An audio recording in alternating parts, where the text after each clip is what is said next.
ඔයාගේ කිචන් එක පරණයි කැතයි කියලා ඔයාට හිතලා තියෙනවද? ඉතින් මේ වීඩියෝ එකෙන් මම කතා කරන ටිප්ස් ටික කළොත් ඔයාගේ පරණ කුස්සිය වුණත් හොඳ රිච් ලුක් එකක් ගන්න පුළුවන්. ඉතින් අපි බලමු මොනවද මේ කරුණු කියලා. ඔයාගේ පැන්ට්‍රි එක උඩ ඔයා ගොඩක් බඩු තියාගෙන ඉන්නවා නම් ඒවා අයින් කරන්න.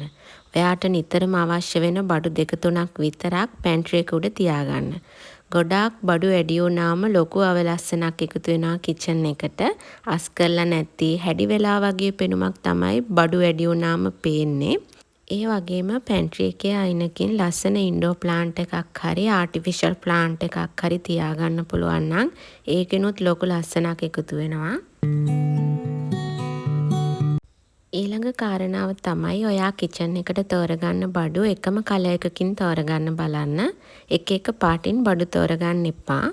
කොච්චර ලස්සන වුණත් ඔයාගේ කිචන් එකට පැන්ට්‍රි එකට මැච් වෙන්නේ නැත්නම් ඒ දේවල් ගන්න උත්සාහ කරන්න එපා. පාට බඩු ගොඩාක් තිබුණොත් කලර්ස් මැච් වෙන්නේ නැත්නම් අපිට අවශ්‍ය රිච් ලුක් එක ගන්න බැරුව යනවා. ඊළඟ කාරණාව තමයි අපේ සින්ක් ඒරියා එක. එතන නිතරම පිරිසිදුවට තියාගන්න. උයලා ඉවර වුණාට පස්සේ සින්ක් එක හොඳට හොදලා වතුර පිහදලා හැම වෙලේම තියාගන්න බලන්න. ඒ වගේම පරණ අවපැහැගැන්වුණු ස්පොන්ජ් සින්ක් එක ළඟ තියෙනවා නම් අයින් කරලා හැම වෙලේම පිරිසිදු ස්පොන්ජ් එකක් තියාගන්න බලන්න. ඒ වගේම භාජන සෝදන්න ගේන දියර වර්ග හෑන්ඩ් වොෂ් වගේ දේවල් කඩෙන් ගේන ඒ බෝතල් පිටින්ම සින්ක් එක ළඟින් තියන්න එපා. පොඩි මුදලකට මේ වගේ ලස්සන බෝතල් ගන්න තියනවා. මේ වගේ බෝතලයකට ඒ දියර දාලා සින්ක් ඒරියා එකෙන් තියන්න. එතකොට හොඳ ලස්සන පෙනුමක් සින්ක් ඒරියා එකට වගේම කිචන් එකට ගන්න පුළුවන්. ඊළඟ කාරණාව තමයි අල බීලෝණු සුදුලෝණු වගේ දේවල් පැන්ට්‍රි එක උඩ හරි වෙන රැක් එකක හරි පේන්න තියලා තියෙන එක. ඉතින් මේ දේවලුත් පුළුවන් තරම් පේන්නේ නැති වෙන්න ලස්සනට ඕගනයිස් කරගන්න උත්සාහ කරන්න ඕනේ. ඒ වෙනුවට දැන් මේ වගේ ලස්සන ස්ටෝරේජ් බොක්සස් ගන්න තියෙනවා.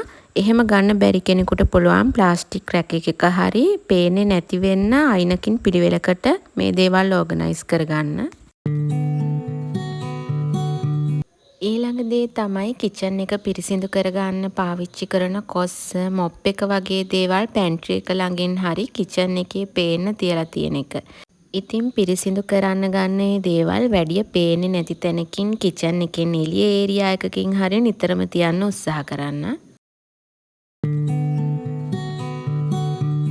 ඊළඟ කාරණාව තමයි කිචන් ටවල්ස්. මම ගොඩක් ගෙවල් වල දැකලා තියෙනවා මේ වෙනුවට පාවිච්චි කරන්නේ පරණ ඉරුණු අවපැහැගැන්වුණු ඇඳුම්. ඉතින් මේ දේවල් කිචන් එකේ තැන තැන තියෙනවා නම් හරිම අවලස්සනක් තමයි කිචන් එකට එකතු වෙන්නේ. ඒ වෙනුවට පිරිසිදු කිචන් ටවල්ස් පාවිච්චි කරන්න. ලොකු වියදමක් යන්නේ නැතුව පහසුවෙන් ලස්සනට මහ ගන්න පුළුවන්. එහෙමත් නැත්නම් කඩෙන් උනත් ගන්න පුළුවන් ඉතාමත් අඩු මුදලකට. ඊළඟ කාරණාව තමයි කිචන් කාපට්ස්. ගොඩක් අය ගෙදර අනිත් තැන්වල පාවිච්චි කරලා පරණුණු කාපට්ස් තමයි කිචන් එකේ පාවිච්චි කරන්නේ. ඉතින් ඒකෙන් ලොකු අවලස්සනක් අපිරිසිදු බවක් කිචන් එකට එකතු වෙනවා. කාපට් එකක් වැඩි මුදලක් වෙන්නේ නැහැ නේ. ගොඩක් අඩු මුදලකට ලස්සන කාපට්ස් ගන්න තියෙනවා. ඉතින් ඔයාගේ පැන්ට්‍රි එකට ගැලපෙන පාටකින් ලස්සන කාපට් එකක් තෝරගන්න බලන්න. ඊළඟ කාරණාව තමයි කිචන් එකේ ගහලා තියෙන වෝල් ආර්ට් ස්ටිකර්ස් වගේ දේවල්. සමහර ගෙවල් වල කිචන් එකට ගැලපෙන්නේ නැති වෝල් ආර්ට් ස්ටිකර්ස් ගහලා තියෙනවා. ඒ වගේම කිචන් එකට ඒ කලර්ස් මැච් වෙන්නේත් නැහැ. ඉතින් එතකොට අපිට අවශ්‍ය ලුක් එක ගන්න බැරුව යනවා. ඉතින් කිචන් එකට ගැලපෙන වෝල් ආර්ට් එකක් හැම වෙලේම තෝරගන්න. ඒ වගේම කලර් එක ගැන සැලකිලිමත් වෙන්න. ඉතින් මේ වගේ පොඩි පොඩි දේවල් ඔයාගේ කිචන් එකෙත් වෙනස් කරගත්තොත් හොඳ රිච් ලුක් එකක් ඔයාගේ කිචන් එකටත් ගන්න පුළුවන්. ඉතින් ඔයාලත් මේ විදිහට කරලා වෙනස බලන්න. ආයෙත් අලුත් වීඩියෝ එකකින් හම්බෙනකන් ඔයාලා හැමෝටම සුබ දවසක්.